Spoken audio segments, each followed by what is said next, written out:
When hikers found 4 bright rain boots lined up on a log, a child's drawing in plastic told the story. Followed wrong waterfall, left by a grandmother and 3 kids who vanished 6 years ago. But the boots were arranged by size, smallest to largest, pink, blue, yellow, purple. Someone took time to line them up perfectly. The child's drawing wasn't panic. It was careful, detailed, showing landmarks and a route. The morning of August 7th, 2018, started with drizzle, light rain that misted the windshield as Margaret Sullivan drove her 3 grandchildren north from Portland. The kids were excited, faces pressed against the windows, watching the forest thicken as they climbed into the Cascade Range. Emma was 9, the responsible one, already helping buckle 5-year-old Lily into her car seat.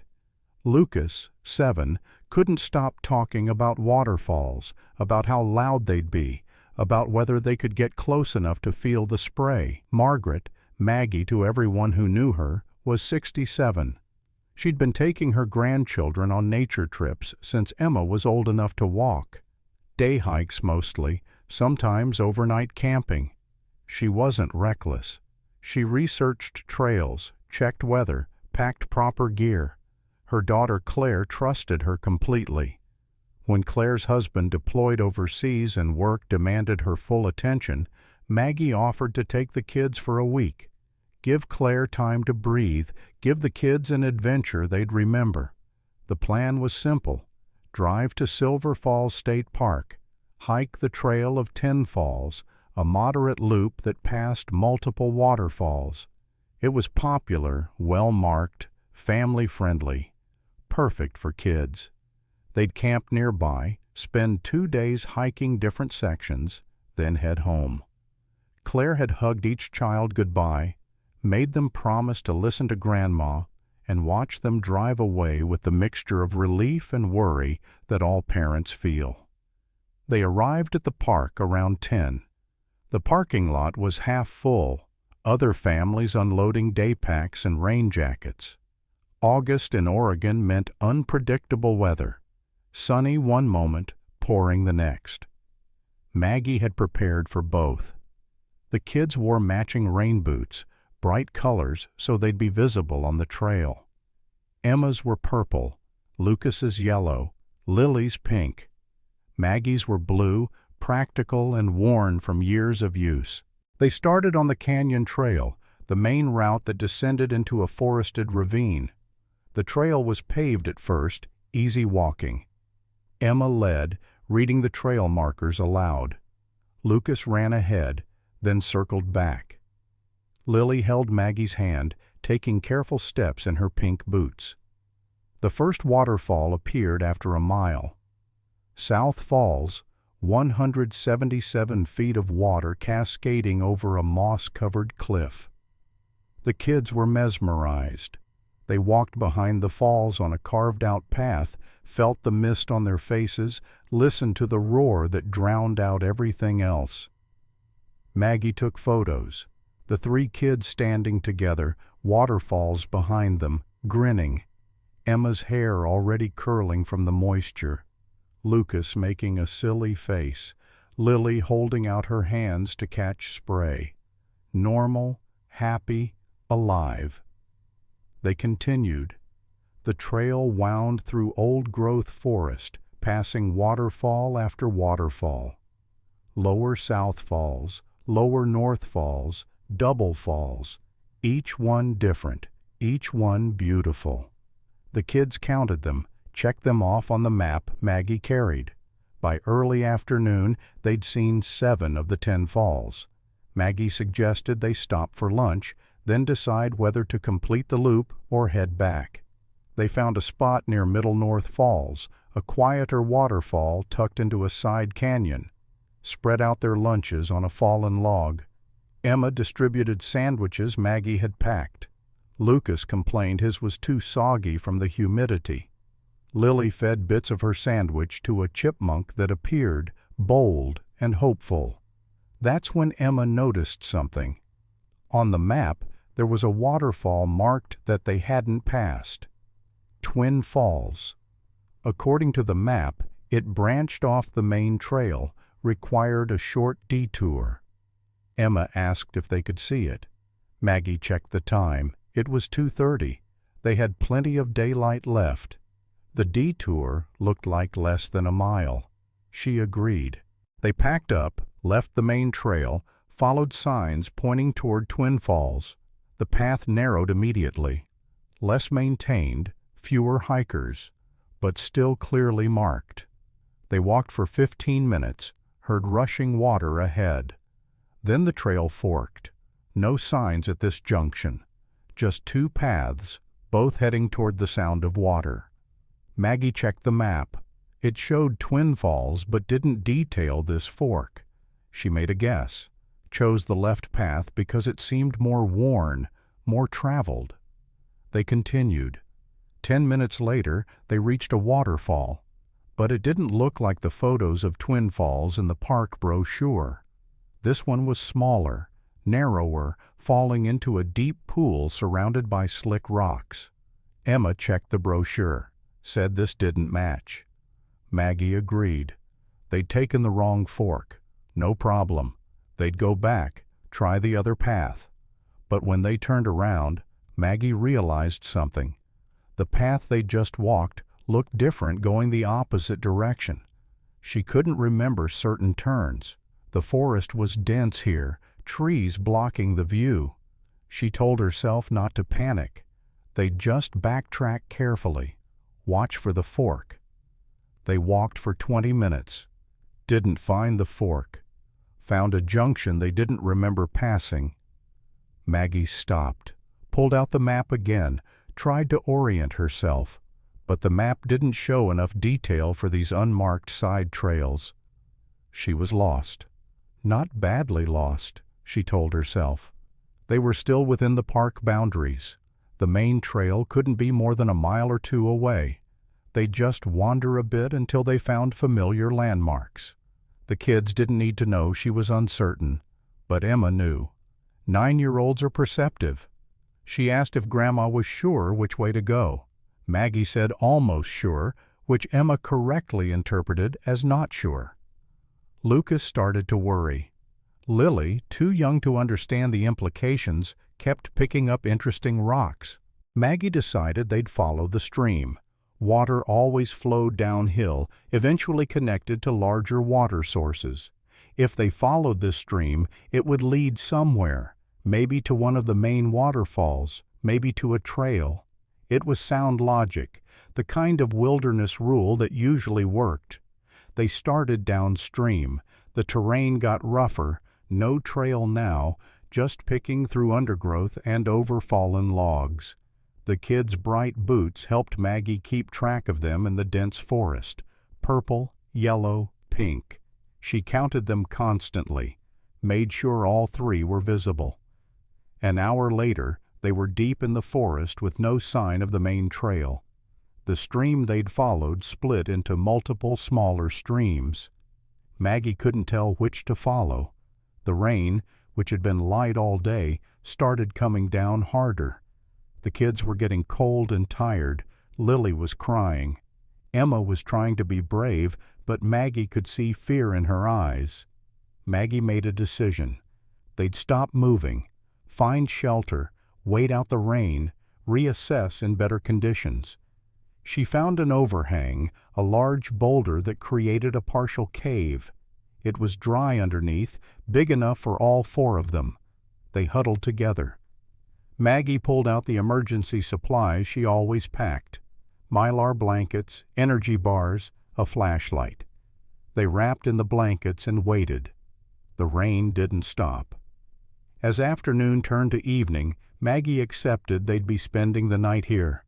She tried to stay positive for the kids, told them it was an adventure, a real camping experience. Emma played along, told Lily stories to keep her calm. Lucas curled up against Maggie, unusually quiet. Maggie had her phone but no signal. She'd try to call for help, but towers didn't reach this deep into the forest. She had a whistle on her keychain. Every hour she blew it. 3 sharp blasts, the universal distress signal. No response. The forest swallowed the sound. They spent a cold, miserable night under that overhang. No one slept much. The kids dozed fitfully, woke crying or shivering. Maggie held them, whispered reassurances, and tried not to think about Claire, about how terrified her daughter would be when they didn't return. At dawn, Maggie assessed their situation. They had water from the stream. They had 3 energy bars left, no real food. The kids were exhausted. Lily was developing a cough from the cold and damp. They couldn't stay here, but Maggie still didn't know which direction to go. Emma had an idea. She had colored pencils and paper in her backpack, supplies for drawing during the trip. She suggested making a map of where they'd been, what they'd seen. Maybe that would help Grandma figure out how to get back. Maggie agreed. It was something to do, something to keep Emma occupied and feeling useful. Emma drew carefully. The waterfall they'd reached, the stream they'd followed, the boulder where they'd sheltered. She added landmarks she remembered, a split tree, a rock formation that looked like a face. Her drawing was surprisingly detailed, showing a child's clear observation of her surroundings. Maggie studied Emma's map. It helped. She could see where they'd made wrong turns, could visualize the terrain differently. She decided they'd continue downstream, but more carefully this time, watching for signs of human activity. Trail markers, litter, anything that suggested people came through here. They started walking, the kids' boots squelched in mud. Lily could barely keep up, so Maggie carried her on her back. Emma and Lucas stayed close, holding hands. They walked for hours, found nothing but more forest, more streams, more confusing terrain. By afternoon of the second day, Maggie knew they were in serious trouble. They were miles from where they'd started, moving in the wrong direction, getting more lost with every step. The kids were hungry, exhausted, scared. Lily's cough was worse. Lucas had blisters from his boots rubbing. Maggie found another sheltered spot. A fallen tree created a natural lean-to. They settled there for the night, ate the last energy bar, split 4 ways, drank stream water. Maggie tried to stay positive, but her own fear was mounting. They'd been missing for over 30 hours. Search and rescue would be looking by now.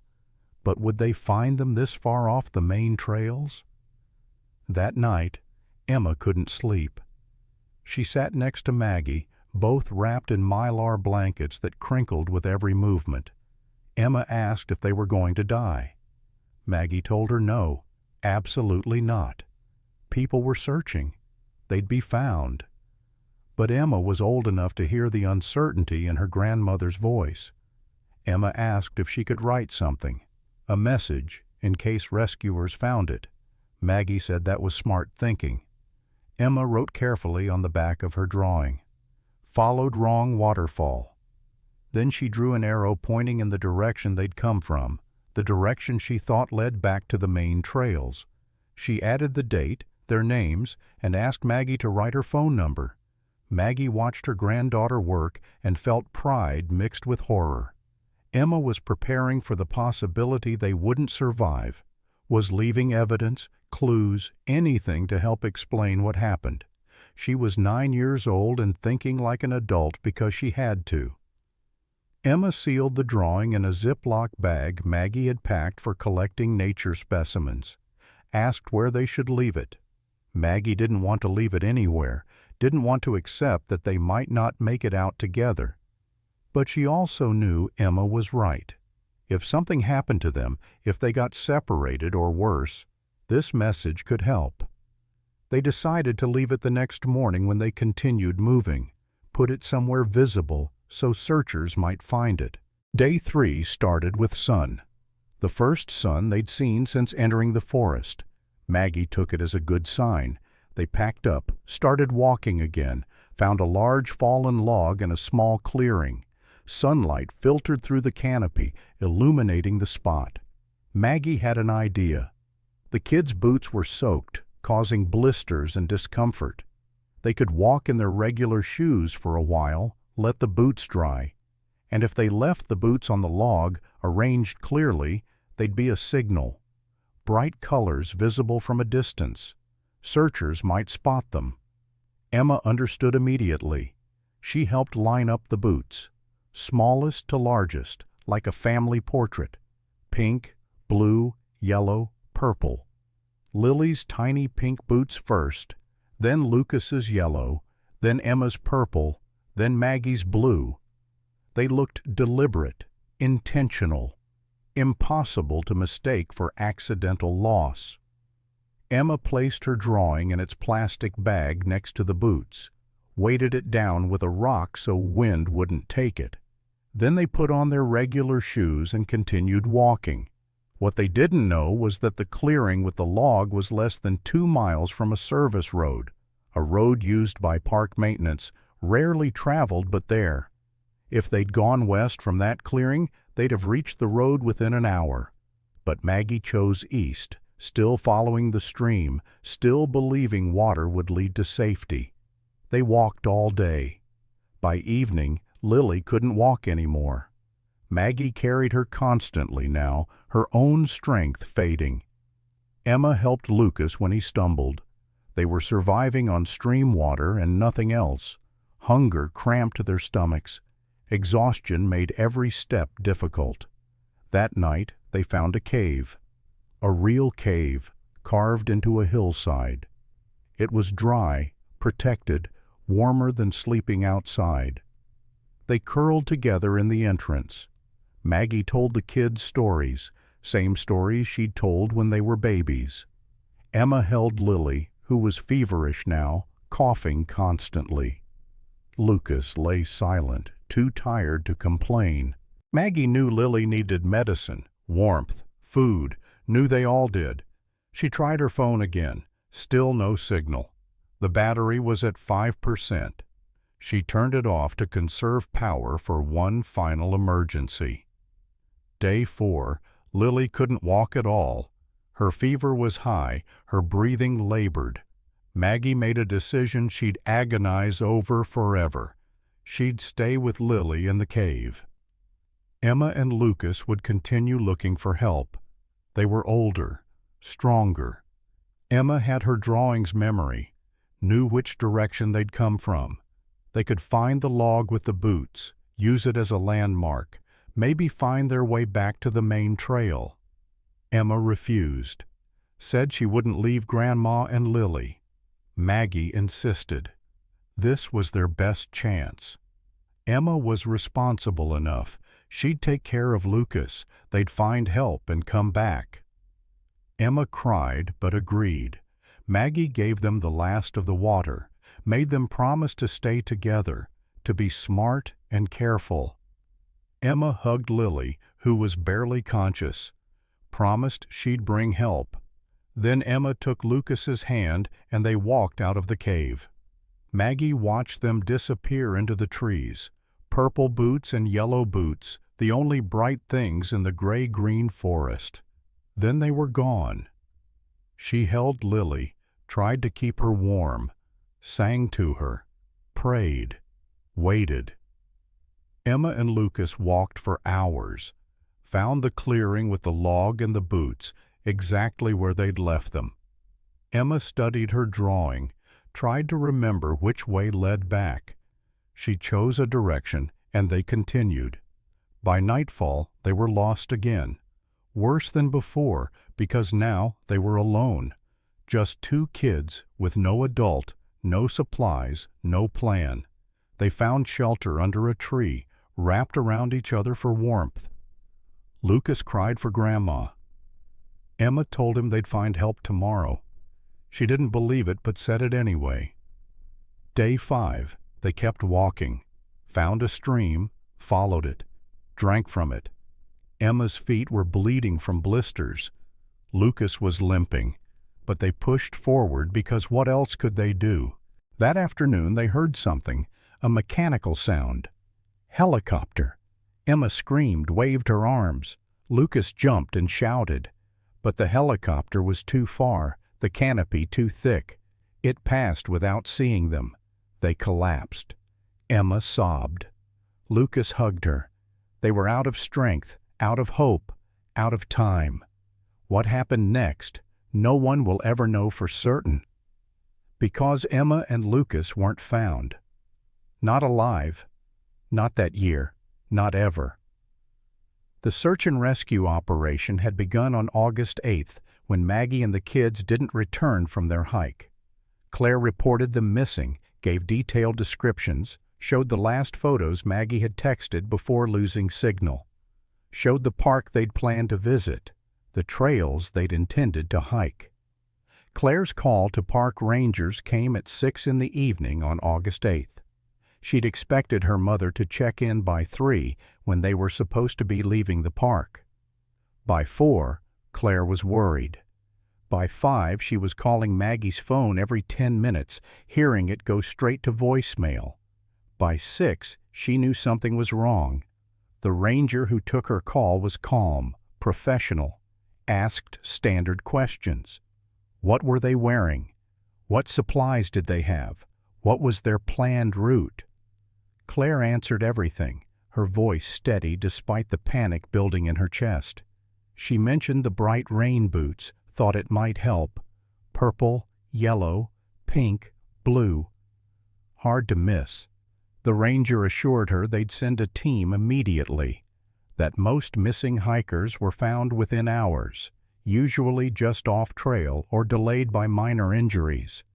Claire wanted to believe him, tried to focus on statistics instead of the scenarios spinning through her mind. The first search team deployed at 7:30 that evening. 6 rangers, 2 with search dogs. They started at the main parking area, found Maggie's car exactly where Claire said it would be, checked inside. No signs of distress, just a cooler with leftover snacks and Maggie's purse locked in the trunk. Her car keys were missing, probably in her pocket. The rangers took that as a good sign. She'd planned to come back. The dogs picked up their scent immediately.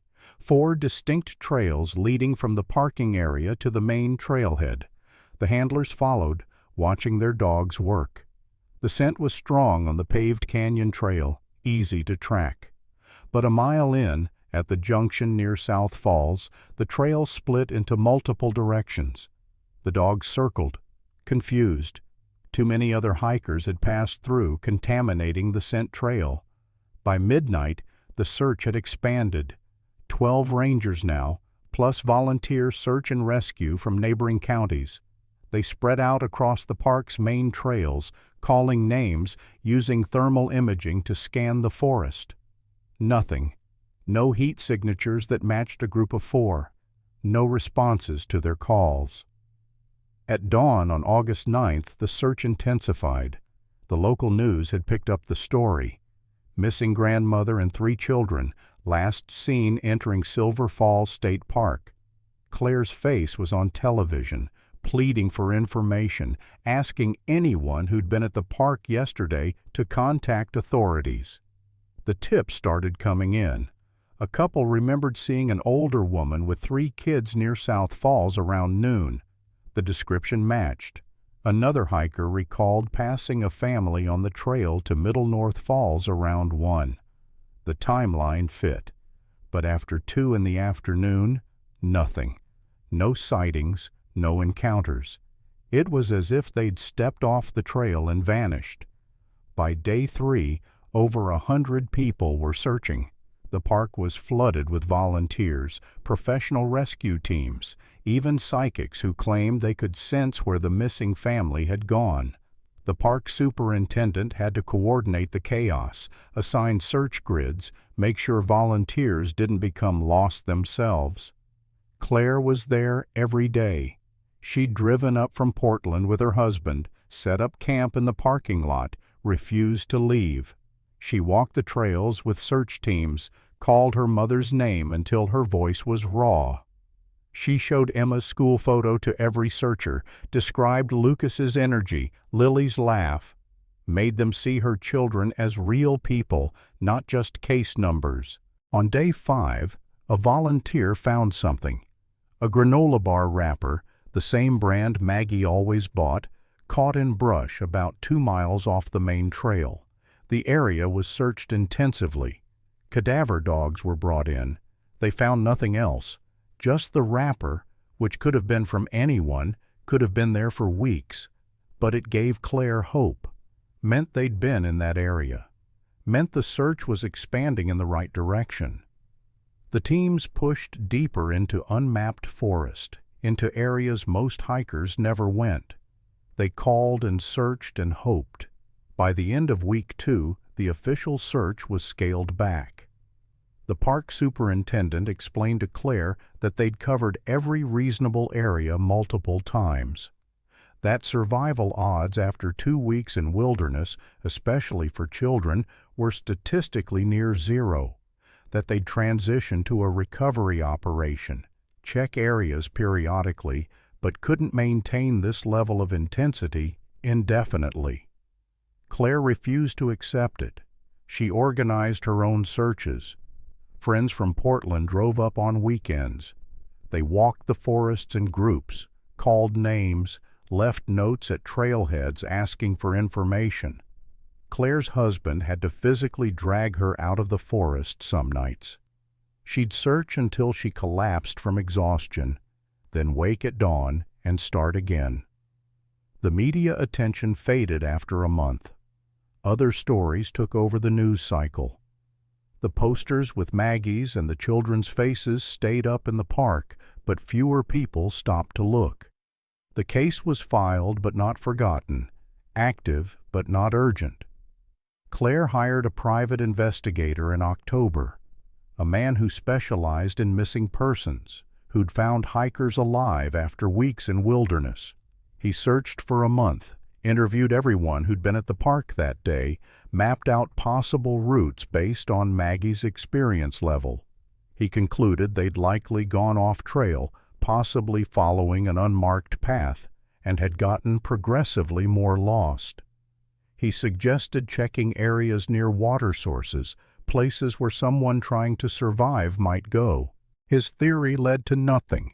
The forests near Silver Falls stretched for hundreds of miles. Water sources were everywhere. Without knowing which direction they'd gone, it was searching for needles in an endless haystack. By the first anniversary, Claire had accepted they were probably dead. Probably had been dead since the first week.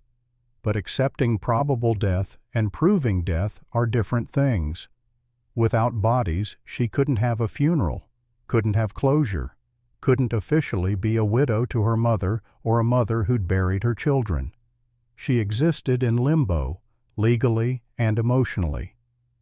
The second anniversary brought renewed media attention. A local news station did a feature. Where are Maggie, Emma, Lucas, and Lily?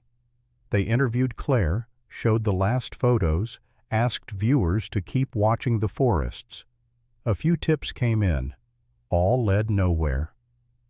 Year 3, Claire started the foundation. She needed to channel her grief into something productive.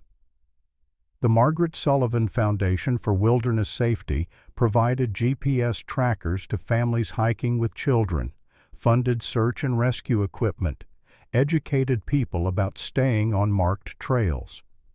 It was Claire's way of making sure no other family experienced her nightmare. But the foundation didn't bring her family back. Every night she went to bed wondering where they were, if they'd suffered, if they'd called for her, if Emma had been scared at the end, if Lily had understood what was happening. The not knowing was worse than any confirmed death could have been. Year 4, a psychic contacted Claire, said she'd had a vision of the children near water, near a cave. Claire knew it was probably fraud, probably someone wanting attention or money, but she was desperate enough to listen. She and the psychic spent a week searching areas with caves near streams, found nothing. The psychic apologized, said the visions weren't always clear. Claire thanked her anyway. Even false hope was better than no hope. Year 5 brought a possible break. A hiker found a child's shoe in a ravine about 5 miles from Silver Falls. Pink, small, could have belonged to Lily. DNA testing was done. The results came back negative. Not Lily's shoe. Just another coincidental pink shoe in a forest where thousands of families hiked every year. Claire's marriage didn't survive. Her husband had grieved, had moved on as much as anyone could, had asked Claire to consider that they might never know. Claire couldn't accept that. The obsession with finding her family consumed her. Her husband left in year 6, said he couldn't watch her destroy herself anymore. Claire barely noticed. She'd already lost everyone who mattered. She'd quit her job in year 2, lived off savings and the life insurance policy her mother had left her, spent her days managing the foundation and her nights researching, mapping, planning the next search. Her friends worried. Her therapist warned about unhealthy coping mechanisms. Claire didn't care. Finding her family was the only thing that mattered. On the 6th anniversary of their disappearance, Claire was planning another search. She'd recruited volunteers, mapped new areas, prepared supplies. And that's when she got the call. A ranger, voice careful and gentle, said they'd found something, asked if she could come to the park. Wouldn't say what over the phone. Claire drove there in a daze, simultaneously hopeful and terrified. When she arrived, the ranger led her to an office, showed her photos, 4 rain boots on a log, pink, blue, yellow, purple, a plastic bag with a drawing, her mother's handwriting, Emma's careful letters, the words that would haunt her forever, followed wrong waterfall. Claire collapsed. 6 years of searching, of wondering, of hoping. And here was proof. They'd been here, had tried to leave a message, had been organized and thoughtful even in crisis. Emma had drawn a map. Her brilliant, creative daughter had tried to solve the problem even at 9 years old. But the relief of finding evidence was crushed by the realization of what came next. Recovery teams searching for bodies, confirmation that her family was dead, the end of hope. The ranger told Claire they'd found remains, 2 individuals. Preliminary analysis suggested an adult and a young child. Claire knew. Her mother and Lily, the 2 who couldn't walk far, who would have stayed together while Emma and Lucas went for help.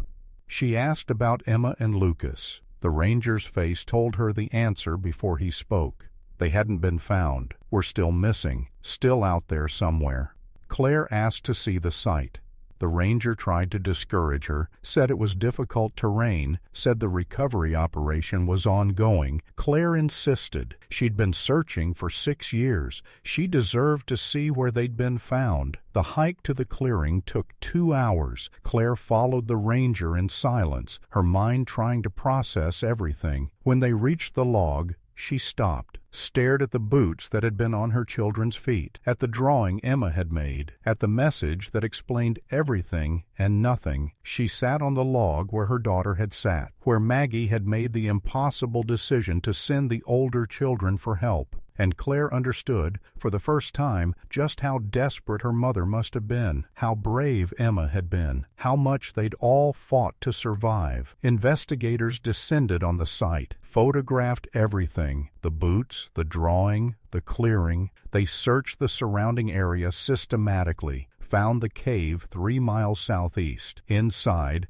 they found remains, 2 individuals based on size difference. DNA testing confirmed Margaret Sullivan and Lily Sullivan. The search expanded. Teams searched for weeks. They never found Emma and Lucas. No remains, no clothing, no evidence, just the boots on the log and the drawing that told part of their story.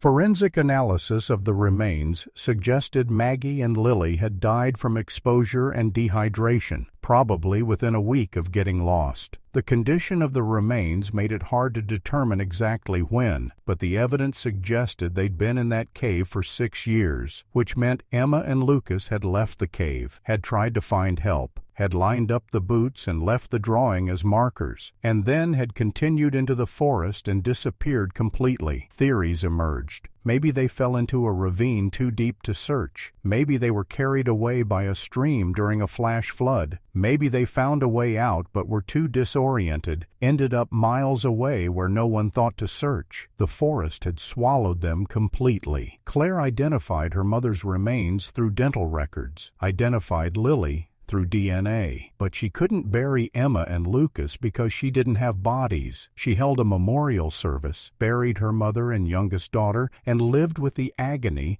of not knowing what happened to her other two children. The clearing with the boots became a memorial site. People left flowers, stuffed animals, messages. Park rangers eventually removed the tributes, but they kept appearing. The boots themselves were kept as evidence for years, then released to Claire. She couldn't bear to keep them, donated them to a missing persons foundation that used them in awareness campaigns. Emma's drawing was analyzed extensively. Experts tried to use it to backtrack their route, to figure out exactly where they'd gone wrong. But the landmarks Emma drew were too generic, too common in that forest. The split tree could be any of 1,000 trees. The rock formation could be anywhere. The only definite information was the waterfall. Followed wrong waterfall. But which one?